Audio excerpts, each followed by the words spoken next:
वंदे मातरम। स्वागत है आप लोग का एक बार भारतीय का एक और नए वीडियो में। आज की वीडियो में हम लोग ओल्ड पेंशन स्कीम के बारे में डिटेल बात करेंगे। कुछ न्यू अपडेट निकल के आया है। पिछले काफ़ी समय से ओल्ड पेंशन स्कीम को बहाल करने की मांग तेज होती जा रही है और सरकार का दबाव बनाने के लिए सरकारी कर्मचारी कई प्रदेशों में धरना प्रदर्शन भी कर रहे हैं। लेकिन केंद्र सरकार ने शुरू से ही साफ कर दिया है कि उसकी ऐसी कोई योजना नहीं है। इसके बावजूद भी हिमाचल प्रदेश, पंजाब, राजस्थान और छत्तीसगढ़ में ओल्ड पेंशन स्कीम लागू की गई है और इन सभी राज्यों में कांग्रेस और आम आदमी पार्टी की सरकार ने पीएस स्कीम लागू की थी। लेकिन अब महाराष्ट्र में बीजेपी गठबंधन वाली शिंदे सरकार भी 26,000 कर्मचारियों को ओल्ड पेंशन देने जा रही है और केंद्र सरकार का इस पर क्या है, इसके बारे में हम लोग बात करेंगे कि कर्मचारी को ओल्ड पेंशन देने जा रही है केंद्र सरकार।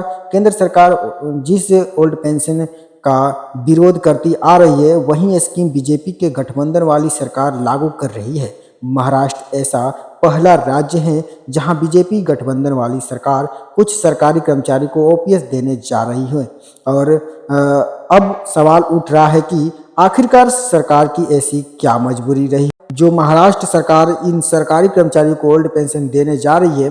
तो इसके बारे में पूरी डिटेल हम लोग बात करेंगे।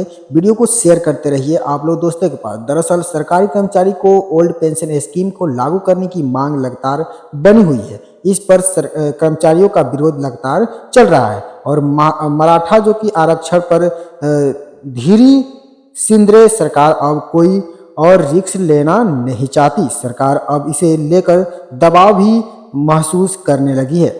लोकसभा चुनाव भी होने वाले हैं। ऐसे में शिंदे सरकार ने 26,000 सरकारी कर्मचारी को ओपीएस के दायरे में ला रही है और बता दें कि पुरानी जो कि पेंशन स्कीम में रिटायरमेंट के समय अंतिम बेसिक सैलरी के 50% तक निश्चित पेंशन मिलती है कि एनपीएस में रिटायरमेंट के समय निश्चित पेंशन की कोई गारंटी नहीं है। इसी तरह ओल्ड पेंशन स्कीम में पेंशन के लिए वेतन से कोई कटौती नहीं होती है जबकि एनपीएस में कर्मचारियों के वेतन के कटौती होती है।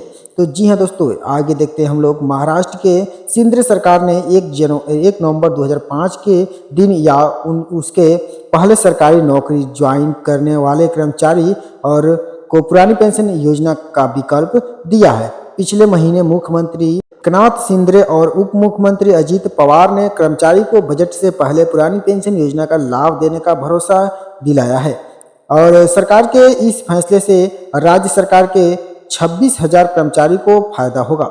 इन कर्मचारियों की नियुक्ति नवंबर 2005 से पहले हुई थी लेकिन ज्वाइनिंग नवंबर 2005 के बाद हुई थी। नवंबर 2005 से पहले राज्य सरकार में तकरीबन 9.5 लाख सरकारी कर्मचारी की भर्ती हुई थी जो पहले से ही पुरानी पेंशन योजना का लाभ पा रहे हैं।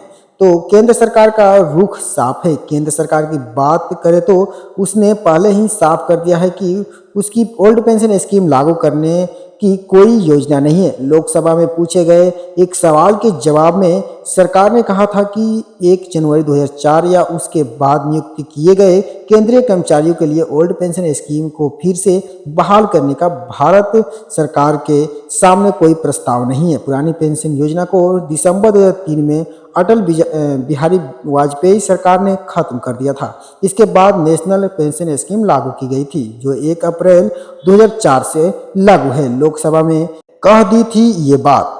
नेशनल पेंशन स्कीम को 22 दिसंबर 2003 को नोटिफिकेशन जारी कर लागू किया गया था।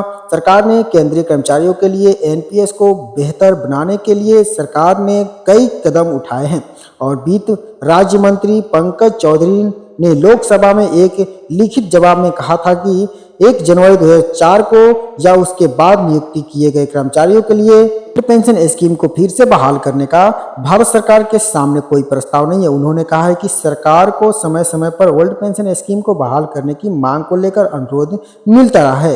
आशा करते हैं कि ये अपडेट आप लोगों को पसंद आया होगा। तो वीडियो को लाइक कीजिए, कमेंट कीजिए, चैनल पर पहली बार चैनल को सब्सक्राइब करना ना भूलिए क्योंकि इसी तरह से लेटेस्ट न्यूज हमेशा आपके पास पहुंचता रहेगा। जय हिंद दोस्तों, धन्यवाद।